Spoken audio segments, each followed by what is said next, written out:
ಇವತ್ತಿನ ಸಂಚಿಕೆಯಲ್ಲಿ ಕರ್ಮಗಳನ್ನು ಕುರಿತು ತಿಳಿದುಕೊಳ್ಳುವ ಪ್ರಯತ್ನವನ್ನು ಮಾಡೋಣ. ಎಲ್ಲ ಹೇಳ್ತಿರ್ತಾರೆ ನೋಡಿ, ಈಗ ಆಂಗ್ಲ ಭಾಷೆಗೂ ಹೋಗಿ ಹಾಲಿವುಡ್ಡಲ್ಲಿರೋ ಸಿನಿಮಾಗಳಲ್ಲೂ ಬಂದ್ಬಿಡ್ತು. ದಿಸ್ ಈಸ್ ಮೈ ಕರ್ಮ ಅಂತ ಅವರು ಈಗ ಪ್ರಾರಂಭ ಮಾಡಿಬಿಟ್ಟಿದ್ದಾರೆ ಆ ಪದವನ್ನು ಬಳಸೋದಕ್ಕೆ.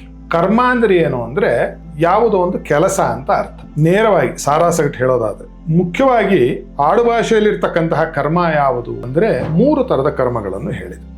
ಯಾವುದು? ಮಾನಸಿಕ, ವಾಚಿಕ ಮತ್ತು ಕಾಯಿಕ ಕರ್ಮ.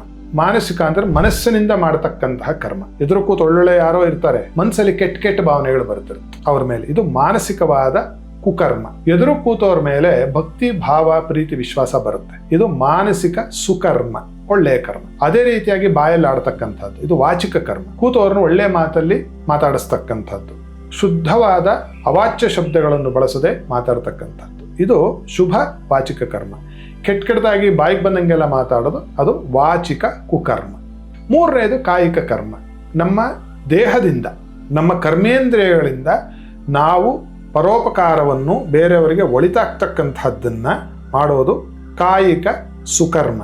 ಬೇರೆಯವರಿಗೆ ಹೊಡೆಯೋದು ಬಡಿಯೋದು ಮಾಡ್ತಕ್ಕಂಥದ್ದು ಅದು ಕಾಯಿಕವಾದ ಕುಕರ್ಮ.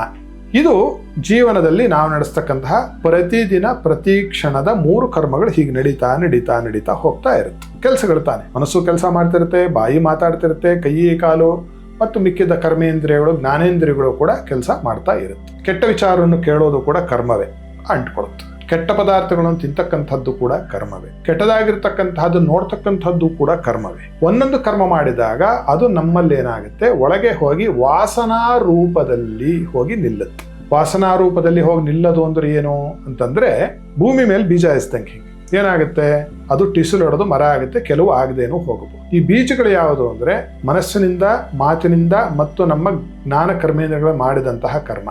ಭೂಮಿ ಯಾವುದು ಅಂದ್ರೆ ನಮ್ಮ ಮನಸ್ಸು, ನಾವು ಅಂತ ಏನ್ ಕರ್ಕೋತಿದೀವೋ ಅದು, ಇದು ಕರ್ಮ ಉಂಟಾಗುತ್ತೆ 3ರಿಂದ.